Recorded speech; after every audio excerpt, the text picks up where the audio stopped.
Hey everybody, welcome back for Season 2 of the Broken Banquet podcast. This season we've got more interviews with missionaries around the world, more interviews with authors who have written amazing books about missions, and more conversations about what it means for us to abide with one another. And yes, probably a story or two about Ashley taking a walk, eating food, or having drinks with someone who she now loves. We're so glad you're back, we're glad to be back, and we hope that you will enjoy this episode.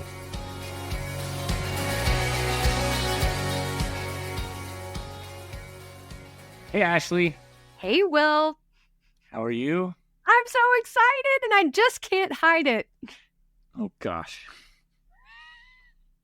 We've been recording episode after episode after episode after episode after episode. I was going to go like 13, 14 times, but we've been recording episodes of the Broken Banquet podcast for Season 2 for what I feel like is forever. We have, and there's a reason for that. You know, your producer, our producer, me, thinks that it's a good idea for us to have a good number of episodes recorded and edited and ready before we actually start releasing them, so that if for some reason we get behind schedule, we don't just have weeks of nothing. So I hope people are waiting patiently and will be just as excited as you when episode 1 drops. I think they will be, Will. I really am excited because looking back now on all the episodes we have already recorded, while we recorded those episodes, I was in Kenya, Tanzania, Montenegro, Australia, New Zealand. So we've been on location, or I've been on location through most of our episodes, which is kind of exciting. I really feel like it's a worldwide podcast now. Or at least we're worldwide while we're recording it. Yeah, it's been fun. It was fun. I think we're going to talk about this in a few minutes, but being in New Zealand and Australia for a couple of weeks and getting to sit down with people in person, it provided some really exciting technical challenges for me to deal with that were a whole lot of fun. But it was great. It was great to be in the room with the people that we were talking to. We got to do some follow-up interviews with a few people that we talked to in Season 1.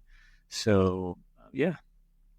Well, one thing I was going to ask you is if somebody is listening for the very first time, like this is the first instance they've ever heard of the Broken Banquet, we could say, well, hey, just go listen to episode 1 of Season 1 so that you can know what the Broken Banquet is all about. But do you want to say just like a little 30-second spiel of what is the Broken Banquet all about? I thought you were going to ask me what would I tell them to go listen to, and so I was trying to think of other podcasts to tell them to go and listen to. Well, don't do that. We want them to listen to our podcast. Yes. So you and I have both known each other for a really long time. We've both been involved in missions, foreign missions, and local missions for a really long time, and have just had a bunch of really good, deep conversations about what missions means to us and what we hope it means to the church and to the world. And so a little over a year ago, we decided that we would start having those conversations in a way that brought new people into the conversation and also put it out there for anyone who cares to listen to those conversations. So yeah, we've gotten to talk to some authors who you and I really have enjoyed reading and have meant a lot to kind of how our own mission theologies have developed. We've talked to a bunch of people who are serving full-time in the mission field. We've talked to church leaders. We've talked to pastors, and just trying to get as many different perspectives as possible about what you and I have dedicated our lives to, which is missions and missional relationships. So that's, I guess, how I would summarize it. Likewise, I love the title Broken Banquet, and you came up with it one day while you were riding on your bicycle. I love the idea, the imagery it brings forth of us all from around the world, different races, different ages, different genders, different socioeconomic levels, everybody coming to the table of Christ, being loved equally and being present with God equally and being present with each other equally. And the excitement that brings to me through all of these relationships and conversations that we've been having just gets me even more excited about this kingdom of God here on earth and the kingdom of God in heaven. Yeah, and it's also a recognition of the brokenness of that banquet that we've been invited to, and the fact that as humans, with all of our faults, we've done a pretty good job of screwing up that banquet, and it's not what it's supposed to be. This world is not what it was created to be. And so hopefully through these relationships, we can play a part in things being set right and the banquet not being quite so broken. The whole podcast might be garbage, but at least we've got a really good title. I think the name of our podcast is a win. Good title, good logo, good merch. We are set. Yeah, that's what it's all about these days. It's just the content doesn't matter. It's just marketing. What I've loved most about this podcast, Wil, is I feel like you and our relationship has just gone to a completely different level. We were friends before, but we're family, and I'm probably like a thorn in your side most days. And it's been a great, great friendship that has just blossomed. I'm excited about introducing everyone to Mino Missions, which is our new adventure and venture in missions, and what that's going to be like. And we'll have our board of directors on the very first full episode of this season 2. And so I'm excited that this podcast, the Broken Banquet podcast, is now a part of Mino Missions. Yeah, and I guess people who, if you start listening at episode 1 of season 1 and stick with us, they're going to be hearing different things that are going on in our lives, especially vocationally, as we sort of go through these seasons. Of course, the focus of the episodes is talking with these other people, but we always have time to catch up with one another and see what's going on. And so, yeah, I think it's kind of a neat way for people to feel like they're getting to know the two of us a little bit better. And of course, my gripe from the very beginning has been that you're in a church with a ton of people. And so you get feedback, and people have actually expressed to you the fact that they kind of miss the Broken Banquet. I don't get feedback from anybody, so I have no idea. But I'm glad for you that you feel that love from our listeners, and that they're anxious to not just hear more interviews, but also to know kind of what's going on with us and with our lives and ministries. Well, one of the inside jokes that you and I have had since the beginning is somehow we saw on a chart that we were the number 2 religious podcast in New Zealand. So you and I decided that we needed to go to New Zealand to meet all of our fans. And so that's the trip that you and I just returned from. That's right. We needed to reward all 4 of them who had been listening to us for their faithfulness. And so, yeah, that was great that we got to do that. And so, any other country that wants to really put it out there and pump up our numbers will come and visit you if we become the number 2 religious podcast in your country. Well, we really did have a great time. We traveled with our friend John Woodward, who's been on the podcast with us many times in an interviewee role and then also as a guest interviewer. And so he traveled with us. My husband, Chris, came along. We were able to see Whitney and Nate Hutchison in New Zealand. We met some new friends. I think my favorite thing that happened, though, was on that Sunday morning at Church Northwest, someone came up to me and said, "Are you Ashley from the Broken Banquet podcast?" To which I responded, "Yeah, and Wil's here too." They never came and looked for me.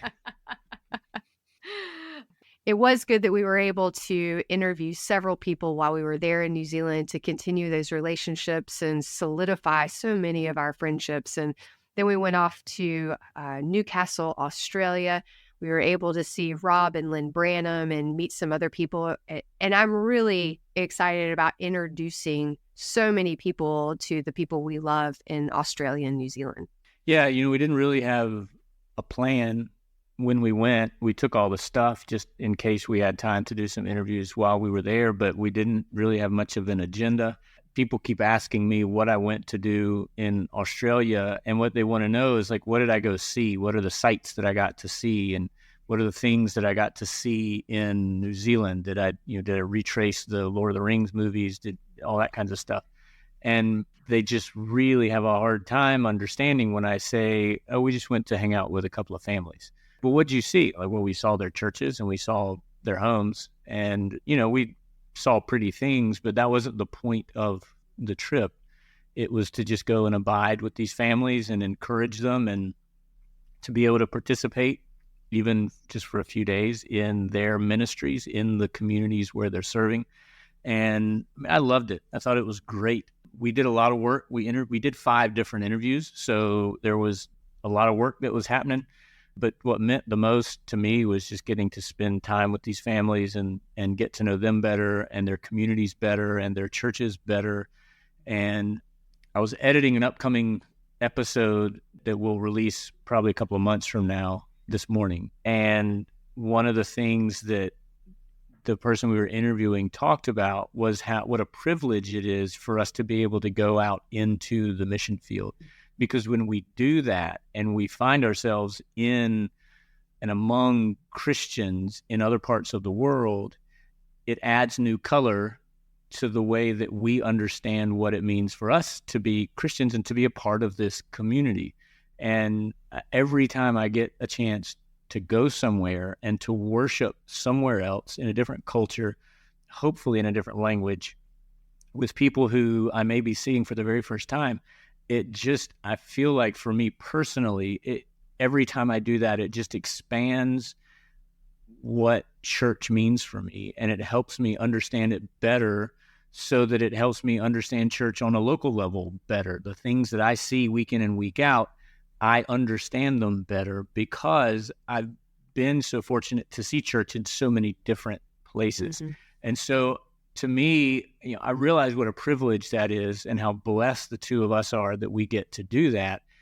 I hope that one of the side benefits of this podcast is that through our experiences and these conversations that we're having, we're going to be able to add some of that color for other people to what church means to them. I wanted to sort of find a way to justify this trip, if that makes sense, because it wasn't a vacation. It wasn't just some fun adventure. I needed for it to be more than that. Otherwise, I would have been very uncomfortable doing it. Mm-hmm. And this part of it really started to sink in after I got home and have been processing it, of just how thankful I am that God is allowing me to see church in so many different places and to have this really full, robust understanding of that word church, and that it includes people in South Africa and the way that they worship. It includes people in Cambodia and the way that they worship. It includes people in New Zealand and Australia now and the way that they worship. And I find myself, and this may be sort of a selfish endeavor, but kind of craving opportunities to continue to have those experiences because I want to see it everywhere. Like I want to see how everyone is doing it all over the world so that I can have this better understanding that I personally just kind of yearn for. Well, no, I think God has gifted you with an insatiable curiosity. And it's something that I love so much about you, because when God does put something of interest like this on your heart, you are all in. And I think that this is something we all should be all in on.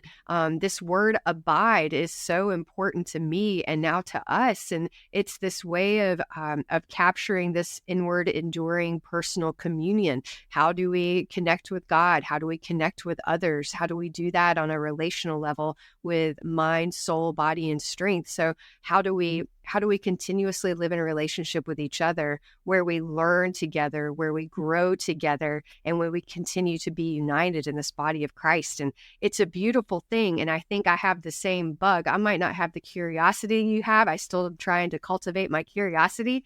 But what I do love is seeing new things so that my heart and my mind continue to be open to ways God is working. Yeah, and I think the challenge, the part that I struggle with is the fact that it isn't something that everybody gets to do as much as they might want to, as curious as they might be. You and I are in a pretty unique situation. And so maybe what I feel is a little bit of a burden that it's not fair for us to see the things that we see and experience the things that we see and just kind of keep them to ourselves. I can remember having conversations with Yolanda after I moved here, fresh out of seminary, and she kept reminding me, you've had an opportunity that a lot of people here in this community haven't had, and you have a responsibility. You can't just enjoy the things that you learned in seminary all for yourself. You have to share those things. And I feel like this is kind of similar. You and I get to see the church in a lot of different places that most of our friends and family and listeners don't. And so if this podcast can be a platform for us to share those experiences, share those friendships, share those connections with other people, so that when people finish listening to this, the word church might mean something a little bit different to them, which is also my hope when volunteers come to Costa Rica to spend time with us here, is that when they leave, the word church will mean something different. Mm-hmm. So maybe that's the whole point. I mean, maybe we're really trying to kind of re-educate ourselves and others to think differently about church and everything that means, which includes these missional relationships. Right. Well, this week we got Thanksgiving coming up. I know that Thanksgiving in Costa Rica is not exactly like Thanksgiving in, the United States of America. Yeah, I would say this week you have Thanksgiving coming up. I mean, we're aware of it. It's just not, so we're thankful every single day. Okay. So we don't set aside a specific day. And we certainly in Costa Rica don't spend a whole lot of time thinking about pilgrims and Indians. So I am thankful that you are excited about Thanksgiving and the activities that you've got planned, and that you'll get to spend that special time with your friends and family. Thank you, Will. Well, we had it all planned out. My husband and I were taking all the kids, his two kids with their two spouses, and then my boy Mac. We were all heading down to Grand Isle for a great fishing weekend over Thanksgiving. Everybody had a few days off, so we were all going to get together, gather, reconnect, do all the things, go fishing, watch football games. And then my dad called. Mm-hmm. My dad called and he said, "Hey, I feel really good." And I was like, "Dad, great. First time in months. I'm so glad you're feeling good." Well, guess what? I just bought a ticket. I was like, "Where are you going, Dad?" "I'm going to the Bahamas, Ashley. I'm going to go watch University of North Carolina play basketball for 3 days." I said, "Dad, that sounds awesome. I'm coming along with you." So we're very, very excited. We leave on Tuesday, and we are going to watch 3 days of the battle for Atlantis. And it's got great teams. And my dad and I love each other and love University of North Carolina basketball. Don't you? Let's start a little chant. Tar! Go for it. We'll say heels. So tar. Tar.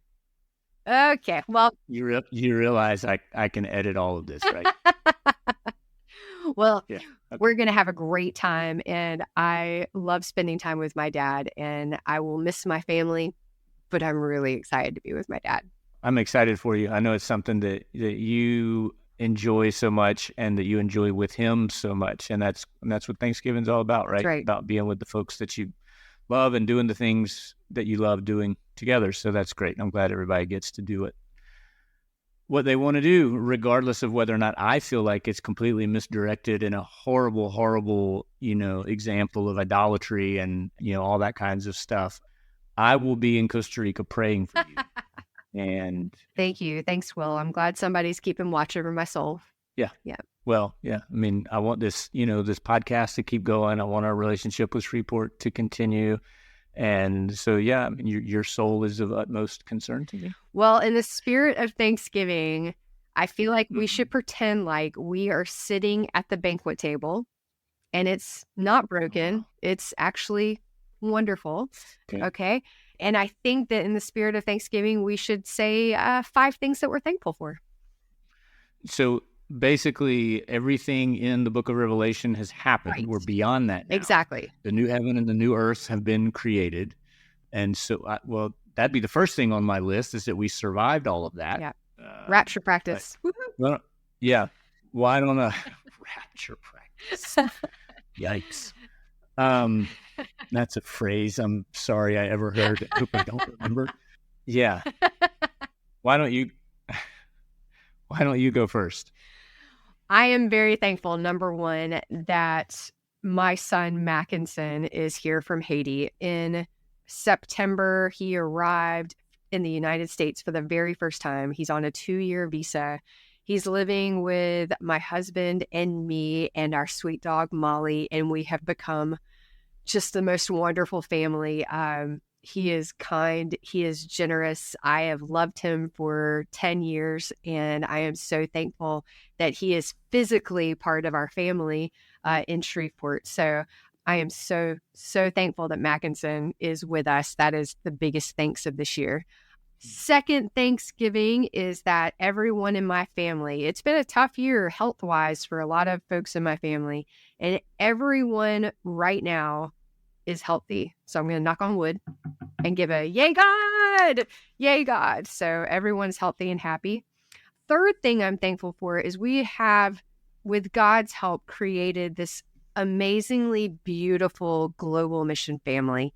I am reminded of how wonderful and lucky and blessed in all the words that I am every day that I get a message from you or Stefania or Nate or Olga or whoever in our family, and it's growing. Our family is growing, and that makes me happy too. And global mission, it just really is in my heart and soul, and I'm thankful for that. So number 4, I am thankful for First Methodist Church of Shreveport. They love me and they love Chris, and have they embraced Mackinson? Oh, it's been a joy to watch them welcome him into their church family. And so as a mama, that makes me so happy. And I'm so very thankful for the 10 years that I've had now at First Methodist Church in Shreveport. And number 5, what's number 5, Wil? Finally, I am thankful for Mino Missions. For you, Wil, for Sally Block, John Sweeney, and John Woodward, we have come together to create this new missions ministry that I can't wait for folks to hear about in the very next episode. So those are 5 things that I'm thankful for, Wil. I'm thankful for Mackinson being here. I'm thankful for everyone being healthy in my family. I am thankful for our global mission family.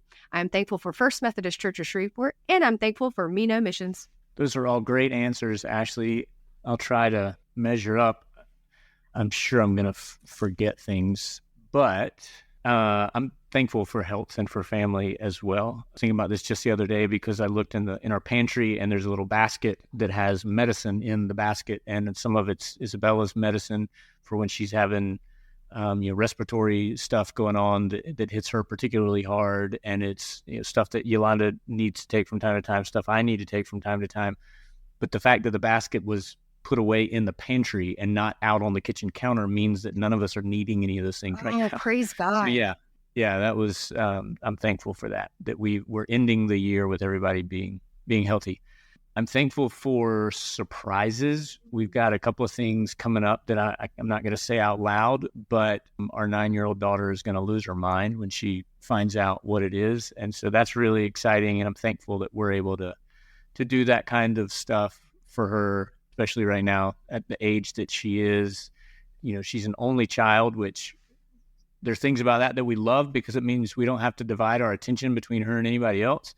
But it also means that she spends a lot of time just with mom and dad. And so for us to have some things coming up that she's going to get to do with friends of hers and their families, thankful for that.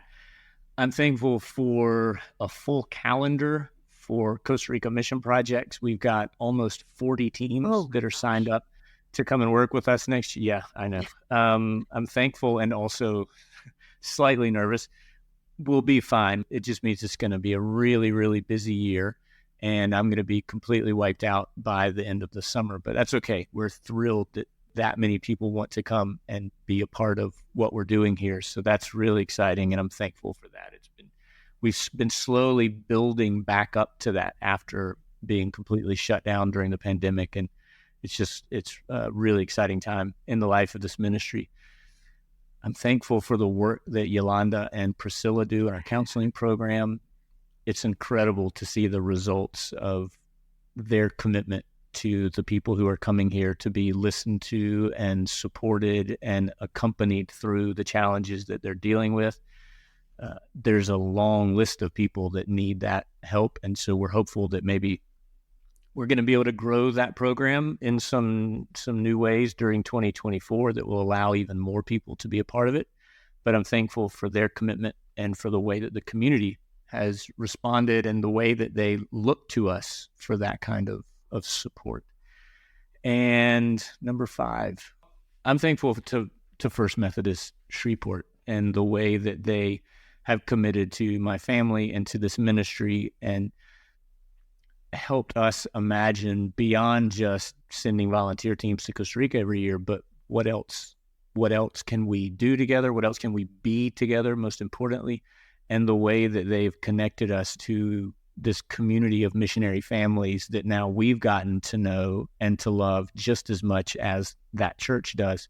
And just what an incredible network of people that has come out of that. And the same things that you feel when you get those notes from around the world, we feel them too when we're also connected to those people around the world. And it's so unique, and we're just so privileged to be a part of it. So those are the things that I'm thankful for. It has indeed been a magnificent 2023, and I'm thankful for you, Wil. Very thankful for you. I'm thankful for you too, Ashley. That one kind of went without saying, which is why I think neither one of us said it. But and I think it's, people who listen carefully may wonder sometimes whether or not we actually are thankful for one another. But the fact of the matter is that we are, and I think I remember a conversation that we had while we were traveling this past month, and I think both of us were really worn out and probably jet lagged, and sort of had to look at each other and say, okay, I know that I can talk to you this way because I know that you know how much I love you. And that's good. I'm thankful for that. Me too. Because that kind of relationship is not normal or common. And so the fact that we don't always have to pull punches, we can be honest. And there's ideas that I have that you can say, yeah, I don't think that's a good idea, and vice versa. Mm-hmm. I can edit you completely out of interviews if I want to. And, that's just the way that it goes. Thanks for that. Of course not. That would never happen. No, but I'm thankful for the friendship that you and I have and the honesty that we have. But mostly I'm just thankful that we get to share this with everybody else. Yep. You make fun of going on walks, me going on walks with people, Wil, but I'm glad that you and I could take a walk together while we were in Australia. And I'm very thankful that John Woodward and I could take a long walk together while we were in Australia too. Good things happen when you're taking good walks. And people don't take enough time to just walk. Like, just think about that. This is, golly, now I'm going to go off the rails, but how much of Jesus's ministry of presence happened while he was walking from one place to another and just talking with people, sharing with them, listening to them, coming across someone who needed to be healed from something, but a lot of that happened during walking, and we don't take enough time to just walk. I love the town that we live in Costa Rica. It's a small town, about 50,000 people, but everybody walks everywhere. Like, we live outside of town, but on a day that we need to run a bunch of errands, we come and park the car in a parking lot and then just walk everywhere. And it's like there's just ants all over town walking around, and I love to see that. I remember the first time I took Yolanda to the States, and we'd been there for several days. And one morning we were having breakfast, and she was looking out the window, as we were eating, and got really excited all of a sudden because she saw someone walking down the street. It was the first time since we'd been there that she actually saw someone outside walking down the street. And I think we need to do more of that. You make so much fun of me about going on walks or having a drink or eating a meal, but these things really do solidify relationships, friend. Clearly. Yep. Well, I'm very excited about this Broken Banquet Season 2 podcast. It's going to be wonderful. There is a lineup of all lineups that are coming your way, listeners. So we can't wait for you to listen to people we love, meet people that we've met, and to be introduced to new people like we've been introduced to new people. So we'll bring them all your way. I'm excited too. Looking forward to it. And I'm glad that the time has come. Your wait, Ashley, is finally over. Yes. And here it comes, guys. Season 2 of the Broken Banquet podcast. New episodes starting next week.